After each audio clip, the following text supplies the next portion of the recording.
Hello, I'm Dr. David Rosensweet, and you're live. We're live with I Wonder Doctor.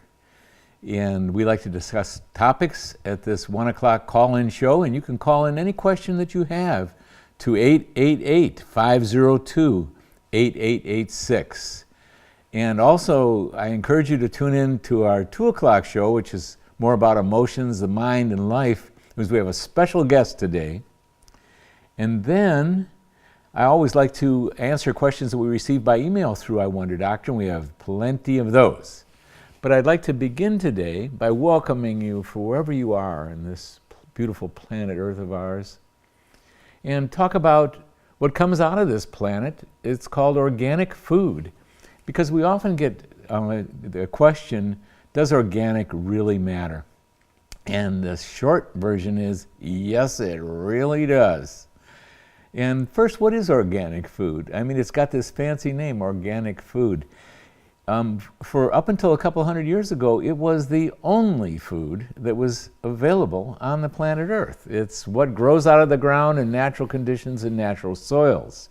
But let's say 100 years ago, the farming methods started changing big time. And there was, even in the United States, by 1932, the soils were determined to be depleted in many minerals, including magnesium, by the United States Senate Investigating Committee. And by mid-1940s, when the World War II was over, there was this surplus of nitrogen, ammunition, nitrates. And they thought, well, let's dump it on the soil. Maybe it'll make the plants grow better. And it did. It certainly made them grow faster and taller. But nitrates and nitrogen is only part of what plants need. They also need these crucial minerals. So the plants grew faster, but they weren't healthy because they didn't have everything they needed to be healthy. So the next event that took place is they became prey for more of the vermin out there that like to eat plants, like insects. So the next thing they started doing was applying insecticides to take care of these plants that weren't healthy enough. And what does it take to kill an insect with chemicals? Something mighty powerful to poison them.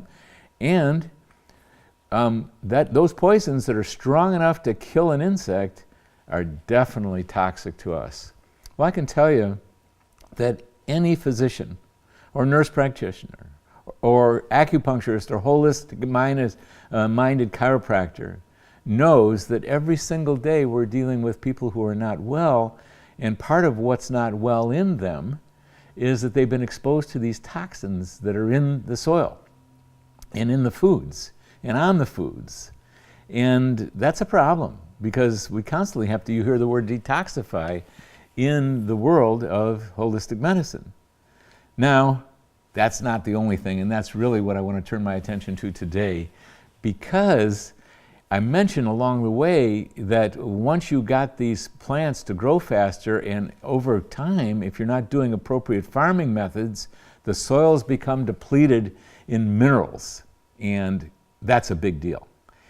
Because, well, let me tell you how it was for me when I was growing up in Detroit. I was born in the 1940s. And my grandparents, how did they like to shop? They liked to, on Sundays, they liked to get in the car, and they took me with them, and drive out to the periphery of the town, which was loaded with farms that sold food right out of there. There was two ways to get it from a farmer's market, one, or from a local farmer. One was they had a stand on the roadside, but many of them, and this is what my grandparents did, you could also pay them to walk back in their fields and gather your own food. And I thought that was pretty entertaining. And I'd get back in the car and we'd eat a tomato or a piece of corn. And oh my God, they were as delicious as food ever was. And they were just using natural farming methods. No one taught them about organic. They were already doing organic. And what made that food so much tastier was the additional richness of that soil farmed under natural farming methods, crop rotation, not having vast fields of the exact same crop, in proper tending of the soil and natural fertilizers in the soil like manure, etc. And then by the time I went off to medical school and was doing much more of my own shopping and cooking, I started noticing that the food I was eating, it didn't have that taste that the food had when I was growing up, and I really registered it. I thought, what the heck has gone on here? Chicken doesn't taste like chicken, and tomatoes don't taste like tomatoes. They taste more like styrofoam than they do tomatoes. And of course, over the course of time, with my interest in nutrition, I started seeing why. And Rutgers University even did a study where they pulled food off the shelves from an organic source and off the shelves from a traditional grocery store, and they did biochemical analysis on it, and sure enough, the food in the organic was rich in minerals, and the food off the conventional shelves was very poor. Lousy taste. What happens when you don't have really good taste? You don't get satisfied. Your appetite goes up. You want to graze through more. What if your body reads, yeah, that was a big meal and it had lots of calories in it, but where's the zinc? Of course, I'm pretending that I'm someone's brain registering all this stuff, which definitely takes place. Where's the copper? I didn't get enough. Well, it's going to send, your body's going to send you out into the world of eating with a tool called hunger to have you graze through more calories because you're not satisfied. You didn't get the amount of zinc or magnesium or a lot of other trace minerals and important macro minerals that we need from our food. So what do people do? They wind up being hungry and eating more. Now, it's a renowned story that there are some restaurants that you can go to where you eat a lot of food and you leave the table and you're still hungry, or 15 minutes later you're still hungry. That's because the nutrients weren't there in that food, and so your body was not satisfied, and it gave you the message, go out and eat some more food because here's hunger for you to inspire you to do that. So does organic matter? Absolutely, because so much of producing a body that is vital and vigorous and has lots of energy for the 50 or 100 years you'd like to live on this planet and still be walking and talking and laughing and having fun and having a great thinking mind, there's a lot of things that go into that, and one of them is having all the nutrients and all the biochemicals that make us function at high gear. So that is provided through organic food, and it is not provided by traditional foods. In fact, the more you process a food, it gets much worse. So if you see a bottle, box, or can that has lost so many nutrients, I mean, you lose nutrients by being far away from the farm itself, but you can really lose them through the processing of food. So, oh my goodness, if America would give up processed food, the health of this country would elevate by a magnitude. It would be very, very profound. Now, of course, you're saying, yeah, but I can't afford organic food. Well, in every town that I've ever lived in, and I've lived in a lot of them, there is always the farmer's market.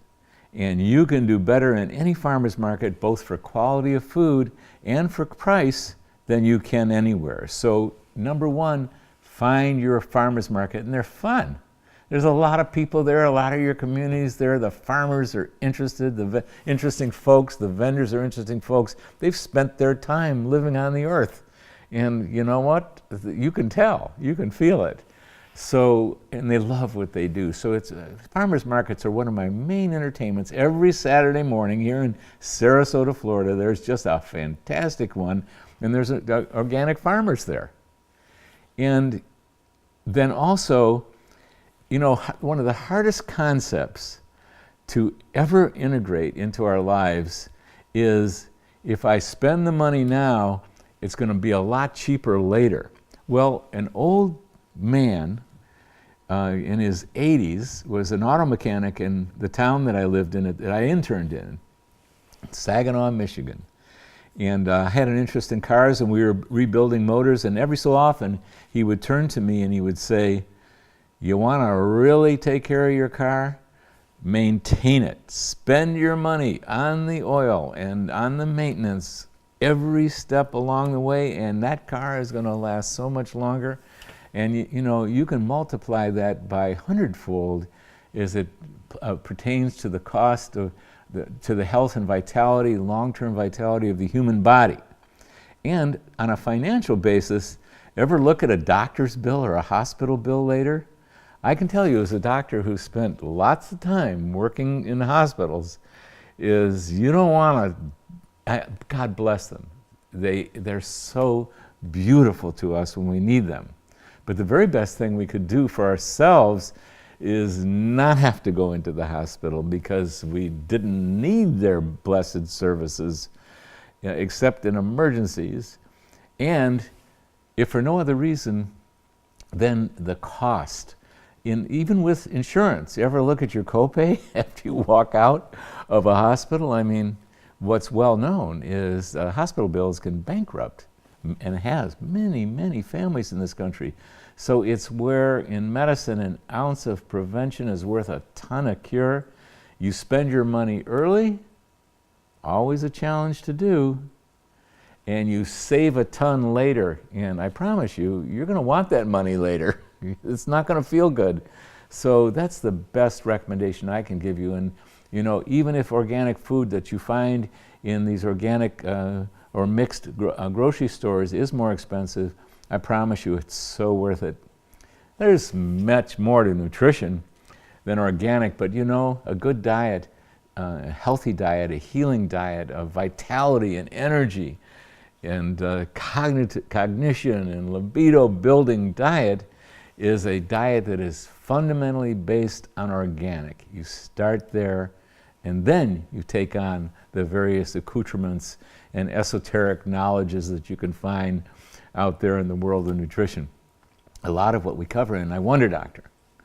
And now I want to turn to your question. So if you have a call-in question, it's 888-502-8886. And I'd also like to let you know that we have a new humans in the I Wonder Doctor system. They're out there to support you in your healing process. And if you go to our website, iwonderdoctor.com, you'll find a lot of information about the health coach. And my goodness, it's so well known in these days in the world of additional medicine, holistic medicine, functional medicine, that the key to the success in actually being able to implement the wonderful suggestions that can help people heal often lies in the world of the health coach.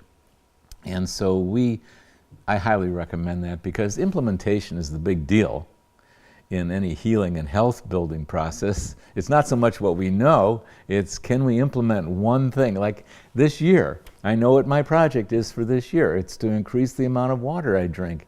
And oh my goodness, I ask for all the help I can get from my beloved and from our staff. You know, keep putting water in front of me, which Kim does all the time. I love it, appreciate it. So, if there's no call-in questions, I'm going to turn right away to the questions that we have received through email. It's on I Wonder Doctor, it's Ask the Doc. And here's a question from CK. And always tell me where you're from. I love to know where you're from. So hello, CK.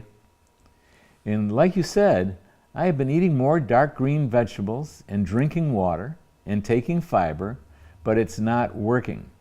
What I mean is that I still have constipation and do not, quote, go, end quote, every day, or sometimes not even 3 times a week. What else should I do? One thing I love is that you're asking CK a very core issue about health.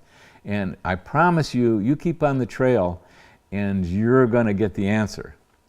And these are foundational basics that are absolutely imperative. The vegetables, the water, and the fiber for reasons that are on our I Wonder Doctor videos in the constipation section. But there's a lot of other possible reasons, so let me start with one of the more common ones. In order for the intestinal tract to have what it needs to operate in a vigorous, robust function, including moving the food along from when you start eating it down the 22 feet till it comes out the other end, it needs a lot of energy and vitality to do that. And so one of the first things I started looking for is how's the energy in general? And what are the various things that relate to energy? And one of the more common things out there is a hypothyroidism, because thyroid hormone coming out of our gland right there in the neck, that produces these hormones that drive energy production. Low thyroid, low energy. Well, if you don't have enough energy, how's your body going to distribute it? Well, to the highest priorities first. Thinking, heart beating, muscles moving. The intestinal tract is, I don't think it's such a great name for it, but it's called a vegetative function. It's not the highest priority. It's not like, well, we better get moving and mobilize the heart and the brain, etc., for day-to-day operations. The intestinal tract is sort of on the back burner. So that if you're in general not producing the amount of energy that you need, there's a lot of things that can relate to producing enough energy, but one of the more common events out there is a functional hypothyroidism. That means if you have performed on you the traditional thyroid blood tests, you're going to fall within the quote normal range. But the interesting thing about these normal ranges is they're based on the American laboratory going public. Who goes to get their blood drawn? People are not well for the most part. And so hypothyroidism can be lost in the numbers. But any doctor or nurse practitioner who's taken on the subject of thyroid and hormones learns pretty quickly that the reference ranges are not acceptable, and they learn how to interpret the numbers within the reference ranges, and they can detect just from the thyroid blood test a functional hypothyroidism. That means there's not gross hypothyroidism that can be real trouble. It's the thyroid just isn't working up to speed. So I say, number one, check your thyroid blood test. Here's another thing. It's very dependent upon the amount of stress in your life. Or shall I say, and correct myself, it's not the stress, it's how you respond to it. Because we can have a really skilled, knowledgeable approach to the various stresses in our life, which are very natural. Interestingly enough, I won't go there, but we can have a very skilled, quiet internal response, or at the other end of the spectrum, we can have a very intense fight or flight, I've just been attacked by a saber-toothed tiger response. Well, that latter response is loaded with a ton of hormones and biochemicals to mobilize us for fight or flight. Well, the whole body shifts its priorities in that situation.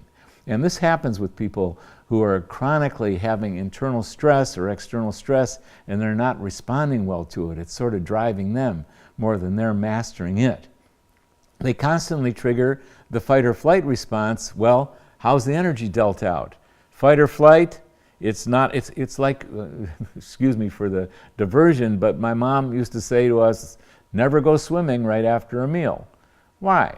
Because the blood and the energy has been diverted toward the digestive tract to digest the meal, and you won't have it available for muscles, and you get a muscle cramp, and you can get in trouble with a muscle cramp when you're swimming.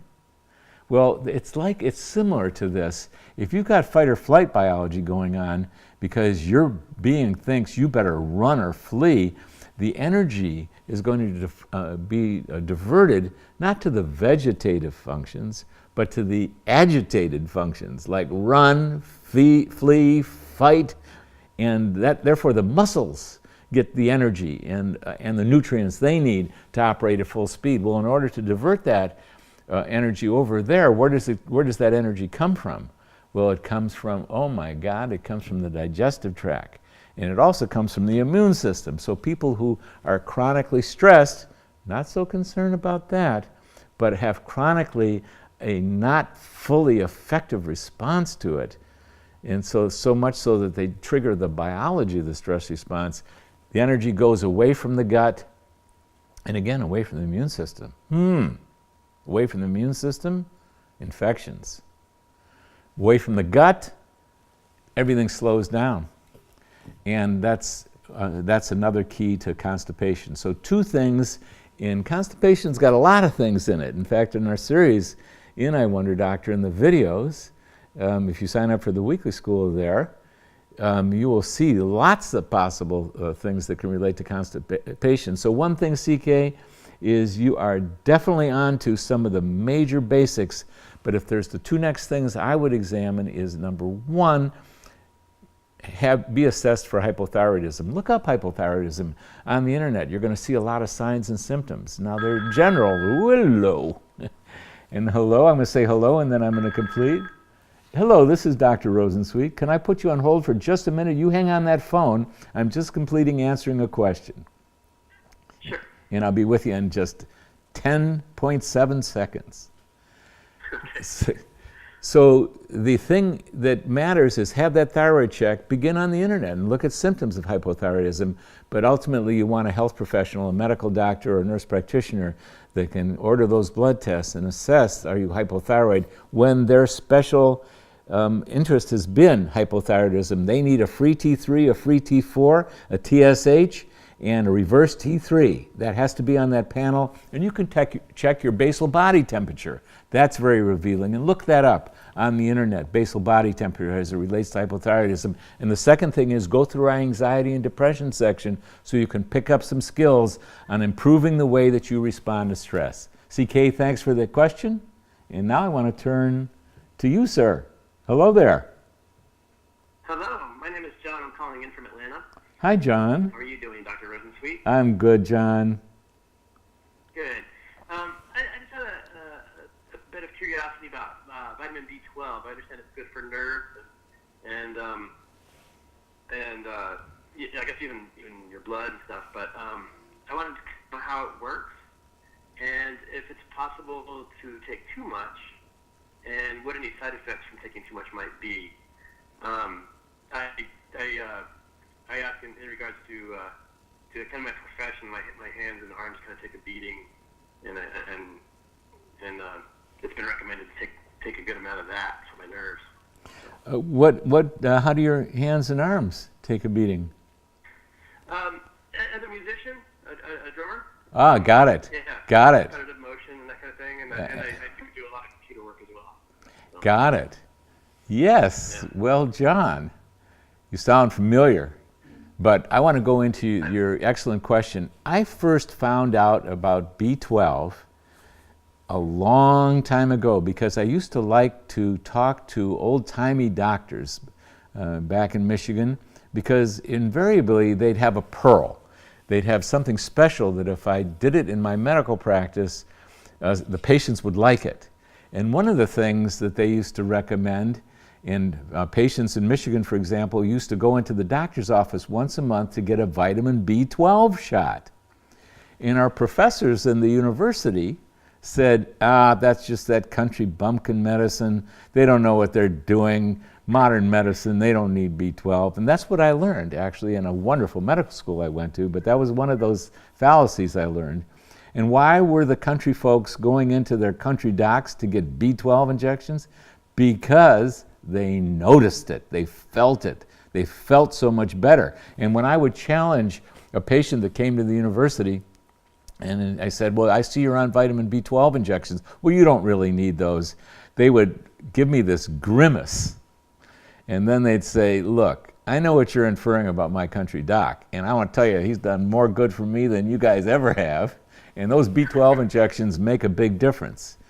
And that's where I got first introduced to it. And my goodness, over the years, I've done a ton of B12 injections into people. And so many people, they feel it. They feel so much better. But you do not need to take B12 by injection. Now, let me say a little more about B12. It's a vitamin. And these vitamins, they have so many functions in our bodies. The word vita is from vital. In other words, if we don't have them, something goes wrong. And any vitamin you name, if you go into a vitamin deficiency, you're going to have some kind of named illness, like the B vitamin deficiencies of beriberi and pellagra, which people used to have. But gosh, those are very serious. Well, B12 deficiency, B12 works its way into so many internal biochemical reactions. It is so crucial. But it's unique in one way, is it's essential to us, and it's the only essential nutrient that we have that has a designated, specialized digestive things devoted solely to the digestion of B12. It exists in the stomach. It's called intrinsic factor.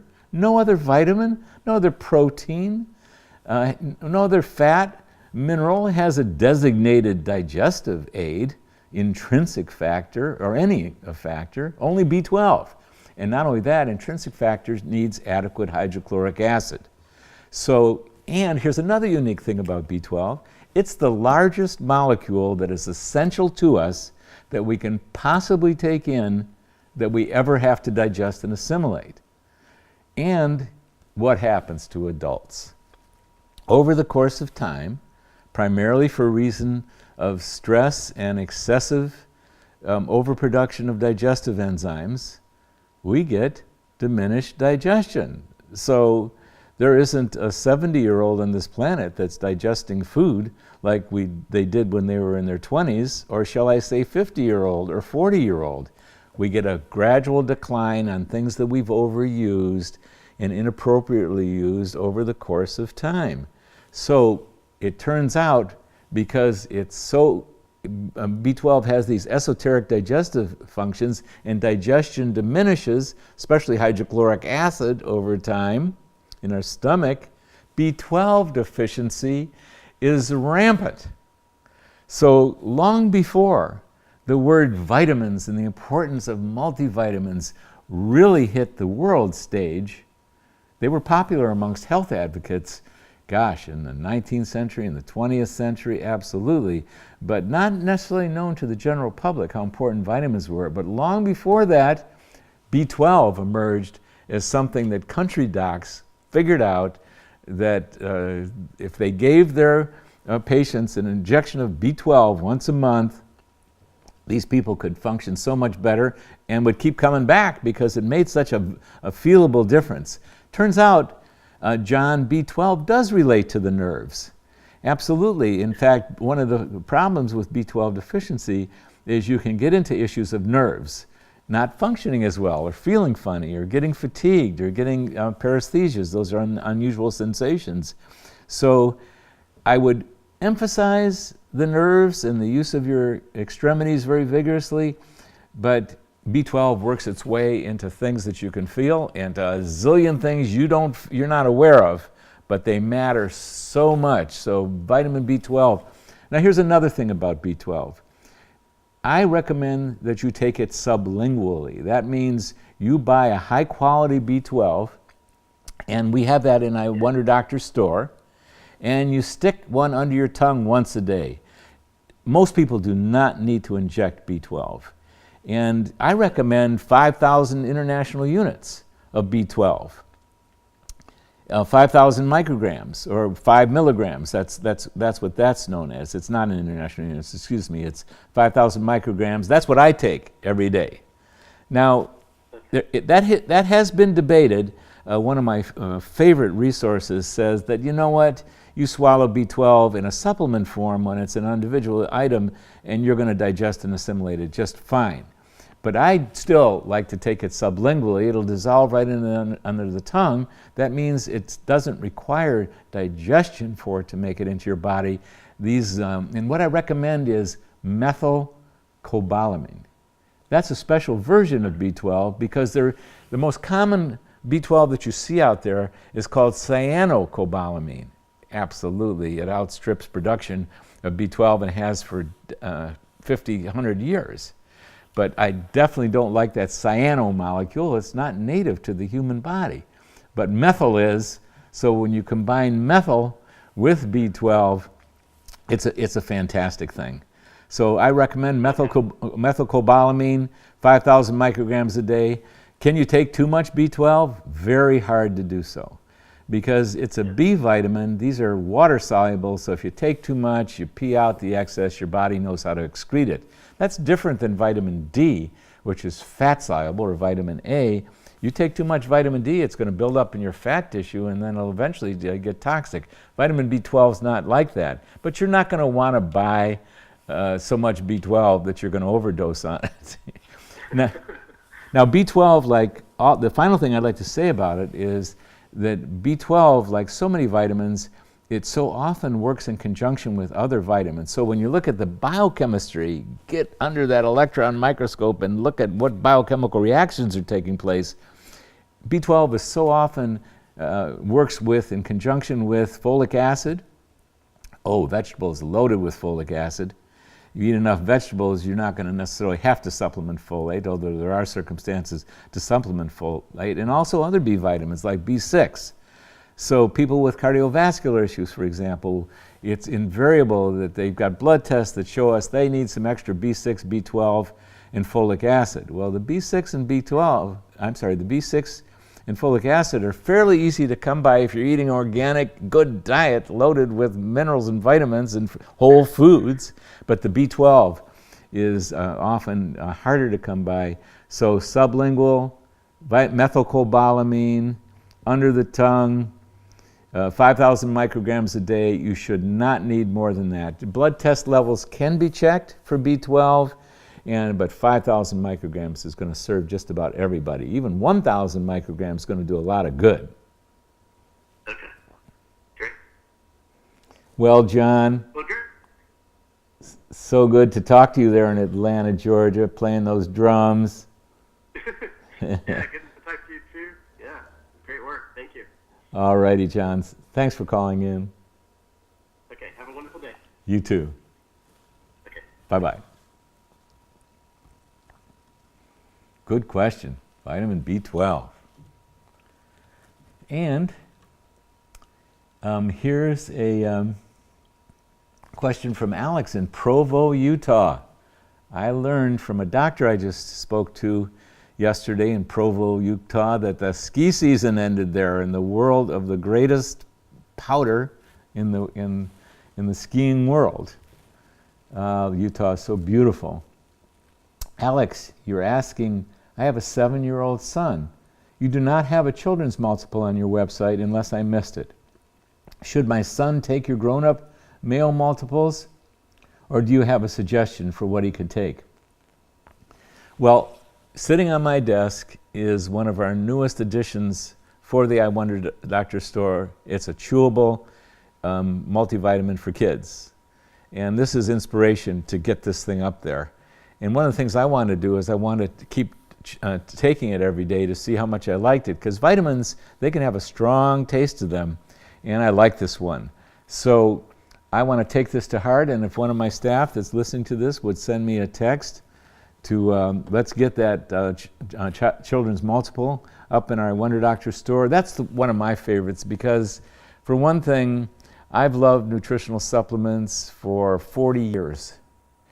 And it's a whole universe out there, and it took me 10 to 15 years before I figured out who are the good manufacturers, who are the ones that are producing real quality, who are the ones that are producing not good stuff, and to get connected up and know the people and know the companies. And they even changed. A company that was great 30 years ago is not necessarily so great in this generation. So I love what's in our store, because we're dealing with the very best.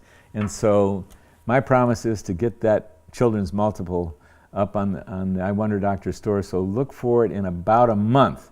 Now, can you open up, we have a wonderful multiple in that packet for 7-year-old son. There's Active Essentials for males. Can you take a packet and then open up?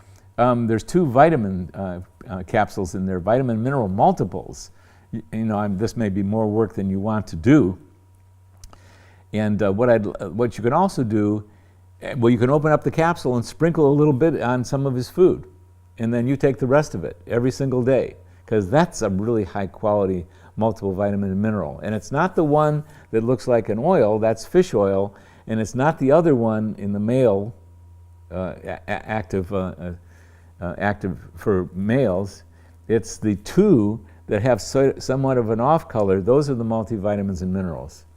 So that's what I recommend. And you could sprinkle a little bit of that, or you can text me and I can give you a list of some of the companies that you could purchase that have a good children's multiple, and we can link you up with that. So, hey, what a pleasure to hear from you all, real human beings coming in through I Wonder Doctor, our weekly 1 o'clock call in or write in, ask a doc, and to answer your specific questions. I love doing that. And one thing we know is that it's not always easy to schedule hearing us live at the time that we're on, so just know these I Wonder Doctor videos that we're filming live right now and broadcasting live, they are archived in both Facebook and YouTube. So email our staff how to get into YouTube, and they should be appearing on our blog and our website. So until next week, 1 o'clock, I Wonder Doctor live. It's been a pleasure to be with you. And the only final thing I'd like to say is stay tuned to our 2 o'clock, if you can, or watch the archive version of it. We have a special guest with a special topic today. Good to be with you. I'm Dr. David Rosensweet for I Wonder Doctor Live.